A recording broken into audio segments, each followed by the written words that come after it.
Now that we've covered all the basics of song mode, let's take a look at quick recording. We'll get into advanced multi-track recording tips and tricks in part 4 of this tutorial series, but for now, just imagine that you want to lay down a song idea really quickly while it's still fresh in your mind. The magic button for that is right here, record stop. But before we get started, make sure that you're not in song mode when you start this process, because if I press record stop now, it defaults to a lesson recording on top of this preset song. Lesson recordings are super useful, and we'll talk about them more in a future video, but right now, for our purposes, we want a blank slate for our new user recording. To set that up, just switch over to rhythm mode, and at this point, you should take the time to configure everything you want to record with. Choose a rhythm style if you want to play on top of a drum track, pick out tones, layers, splits, effects, arpeggios you might want to play with, as well as dial in the tempo you want to record at. Now, thanks to some cooking show style magic, I already have all of my settings saved in a pre-prepared registration here, so all I have to do is press registration 4, and it will load in all those parameters instantly, which is very convenient. Highly recommend building up a lot of registrations for yourself. They're a Casio fan's best friend, especially on a keyboard like this with so many different tones and rhythms to choose from. In any case, now that I've got everything squared away, I can press record stop, and as you can see on the display, the record icon starts flashing. That means we're in record standby mode, and if I play anything on the keys, or I start the drum tracks over here, it will automatically begin recording.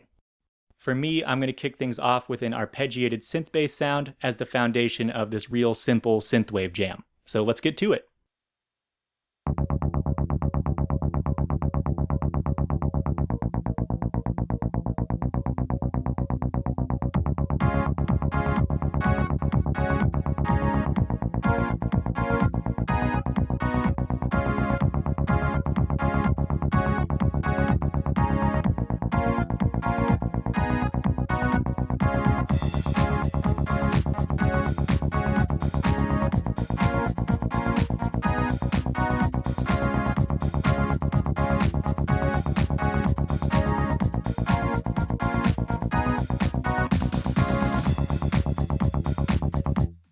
Once you're finished, press record stop again and you'll end your recording.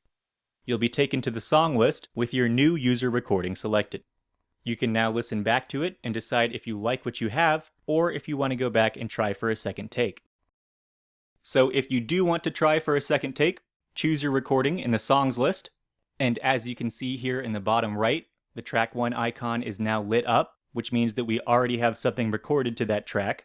And if I press record stop now, it asks me to pick a track for the next round of recording. If I wanted to start multi-tracking and record something new, I would use the plus or minus buttons to choose one of the other 5 tracks, but I want to overwrite what I did for my first take, so I'll leave it on track 1.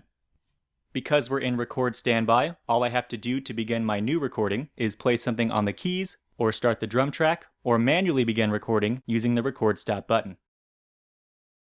Now, if you're doing a lot of recording, you will eventually run out of space. You can only store 5 recordings in the onboard memory, and if you try to create a 6th, you'll get this error message saying that your data is full and you need to clear some space before moving on. To do that, press 5 to clear this error message. It will automatically change over to song mode and jump right to your list of user recordings so you can choose one of them to clear out. I want to get rid of recording 3, so I'll choose that one and then press and hold the record stop button. And now you can choose to clear the entire song all at once or an individual track within your song. I want a total clean slate, so I'll use the arrow button to bring up song clear and then press enter and yes to confirm. With that, you've now earned yourself an empty song slot for a brand new user recording. Now, if you are just terrified at the thought of losing one of your precious recording projects, please calm down. There is no need for concern because you can export and then store these files externally before you start clearing out space in the onboard memory. The exact methods you have available for data transfer will vary depending on what specific model you have, but we'll save that discussion for part 3 of this tutorial series, which will be all about importing and exporting user data.